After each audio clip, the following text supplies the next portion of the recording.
দূর থেকে দেখলে এটাকে হয়তো আপনার যুদ্ধ জাহাজ মনে হবে, কিন্তু আসলে এটা একটা শহর যেটা এই সময় একেবারে ধ্বংস হয়ে গেছে।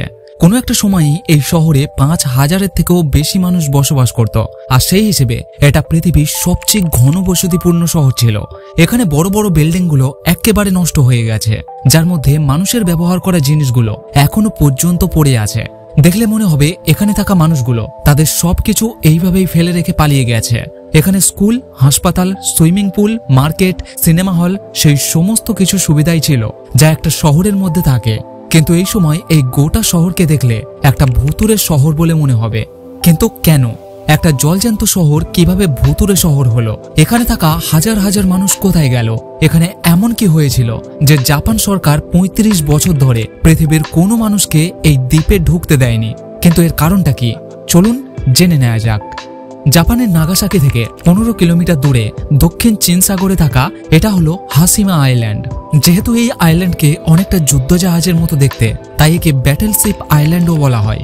সমুদ্রের এই জায়গাতে ৫০০টা এমন দ্বীপ রয়েছে যেখানে কোনো মানুষ বসবাস করে না।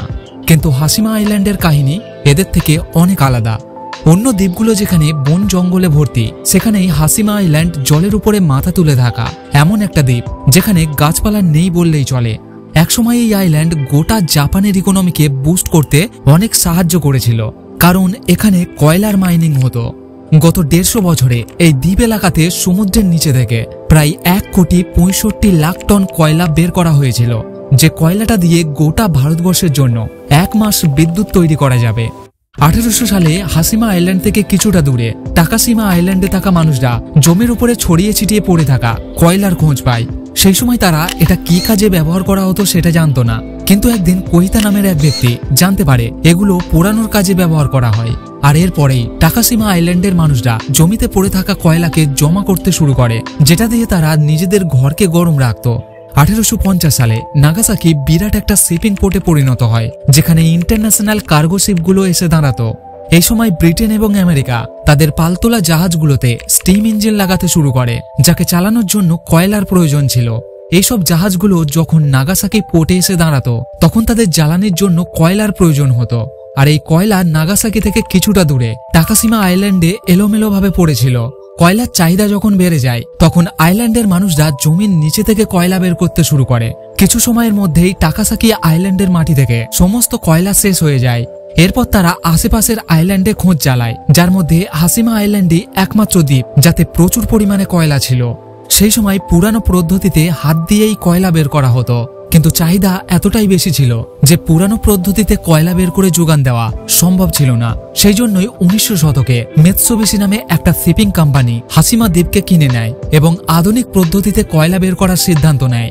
মিৎসুবিশি কোম্পানি এখানের কোল ওয়ার্কারদের জন্য ঘর তৈরি করে, দ্বীপকে সমুদ্রের ঢেউ থেকে বাঁচানোর জন্য দ্বীপের চারিদিকে একটা প্রাচীর তৈরি করে। আর এই প্রাচীরের জন্যই দূর থেকে এই দ্বীপকে জাহাজের মতো দেখতে লাগে। ১৯১৬ সালে এখানে ৩,০০০ ওয়ার্কার থাকতো, যারা বছরে ১৫০ টন কয়লা মাটি থেকে বের করত।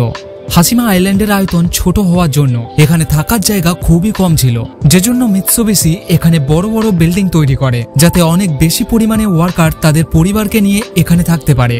এই বিল্ডিংটা সেই সময় জাপানের সবচেয়ে বড় কংক্রিটের বিল্ডিং ছিল, কিন্তু তবুও এটা ওয়ার্কারদের থাকার জন্য খুবই ছোট ছিল। এরপর থেকে হাসিমা আইল্যান্ডে ওয়ার্কারদের সংখ্যা বাড়তে থাকে এবং মিৎসুবিশি তাদের জন্য নতুন নতুন বিল্ডিং তৈরি করতে থাকে। তার সাথে ওয়ার্কারদের বাচ্চাদের জন্য স্কুল এবং এন্টারটেনমেন্ট সেন্টারও তৈরি করে। ১৯৪১ সালে হাসিমা আইল্যান্ডে কয়লার প্রোডাকশন প্রতি বছর ৪,১০,০০০ টনে পৌঁছে যায়, যেটা দিনের পর দিন বাড়তে থাকে। ১৯৫৯ সালে হাসিমা আইল্যান্ডের মোট জনসংখ্যা ছিল ৫,২০০ জন। এই আইল্যান্ডের টোটাল এরিয়া ১৫.৫ একর। সেই হিসেবে এখানে ১ একর জমিতে ৩৩৫ জন মানুষ থাকত। এত ঘন জনসংখ্যা আজ পর্যন্ত পৃথিবীর কোনো দেশের মধ্যে হয়নি। বর্তমানে চীনের জনসংখ্যা প্রতি একরে ৮৪ জন। যে ওয়ার্কাররা এখানে কাজ করত তারা জানায় এখানের একটা ঘরের মধ্যে ৩ জন করে থাকতো, যেখানে শুধুমাত্র ২ জনেরই শোয়ার জায়গা ছিল, অন্য একজনকে কাবার্ডের মধ্যে শুতে হতো। কয়লার খনিটা ছিল এই আইল্যান্ড থেকে ১ কিলোমিটার নিচে। এখানে তাপমাত্রা ছিল ৩৫ ডিগ্রি সেলসিয়াস, আর্দ্রতা ছিল ৯৫%। এইরকম পরিস্থিতিতে কাজ করা ওয়ার্কারদের জন্য খুবই বিপজ্জনক ছিল। হাসিমা আইল্যান্ডে কয়লার খনিতে কাজ করার সময় অনেক ওয়ার্কার মারা গেছে। এমনকি দ্বিতীয় বিশ্বযুদ্ধের সময় এবং তার আগে চীন এবং কোরিয়ান বন্দীদের দিয়ে জোর করে এই খনিতে কাজ করানো হতো। আর এই জন্যই জাপানকে অনেক দেশ আজও অপছন্দ করে। দ্বিতীয় বিশ্বযুদ্ধের পর জাপানে যখন সরকার পরিবর্তন হয় তখন নিজেদের ইমেজকে ভালো করার জন্য জাপান হাসিমা আইল্যান্ডে থাকা ওয়ার্কারদের জন্য অনেক সুযোগ সুবিধা তৈরি করে, যেমন cinema hall, museum, entertainment centre. এখানে এই সমস্ত কিছু সুবিধাই ওয়ার্কারদের জন্য একেবারে ফ্রি ছিল।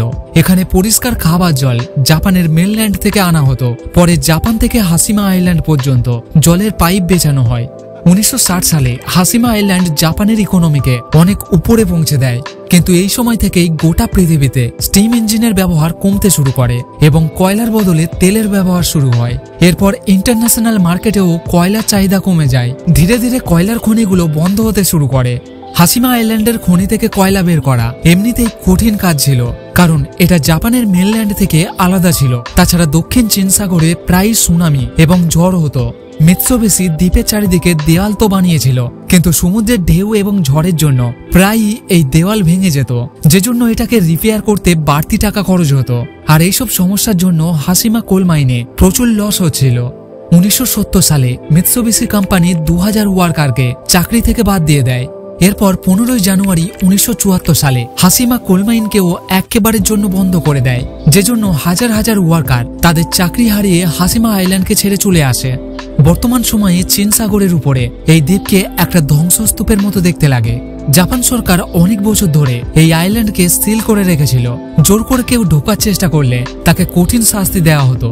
অনেকেই মনে করে জাপান যে এখানে মানুষকে জোর করে কাজ করাতো সেটা সবাইয়ের কাছে লুকাতে চায়, কিন্তু জাপানের কথা অনুযায়ী তারা এই দ্বীপে চুরি বন্ধ করার জন্যই এমনটা করেছে। 21 শতকে হাসিমা আইল্যান্ড আবার সবাইয়ের সামনে আসে এবং ভুতুরে শহর নামে বিখ্যাত হয়ে যায়, বিশেষ করে তাদের কাছে যারা ভুতুরে শহর বা ধ্বংসস্তূপ দেখতে পছন্দ করে। 2005 সালে জাপান সরকার হাসিমা আইল্যান্ডকে পর্যটকদের জন্য খুলে দেয়। অফিসাররা অনেকবার এখানে বিল্ডিংগুলোকে রিপেয়ার করার চেষ্টা করেছিল, কিন্তু এগুলোর অবস্থা এতটাই খারাপ হয়ে গেছে এবং এখানের আবহাওয়া এতটাই খারাপ যে সেটা করা প্রায় অসম্ভব। এখানের অনেক বিল্ডিং টাইফুন ঝড়ে ভেঙে পড়েছে এবং অন্য বিল্ডিংগুলোও ভেঙে পড়ার অবস্থায় পৌঁছে গেছে।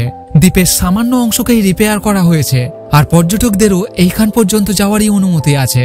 এই ভুতুরে দ্বীপ ফিল্ম মেকারদের জন্য একটা পছন্দের জায়গা, যেজন্য এখানে 2009 সালে লাইফ আফটার পিপলের টিভি সিরিজও শুট করা হয়। 2011 সালে জেমস বন্ডের স্কাইফল মুভির অনেক সিন এখান থেকেই রেকর্ড করা হয়েছিল। 2009 সালে জাপান হাসিমা আইল্যান্ডকে ইউনেস্কো ওয়ার্ল্ড হেরিটেজ সাইটের লিস্টের নাম তোলার জন্য আবেদন করেছিল। তো আশা করছি বন্ধুরা ভিডিও থেকে আপনারা নতুন কিছু জানতে পেরেছেন। দেখা হচ্ছে পরের ভিডিওতে। ধন্যবাদ।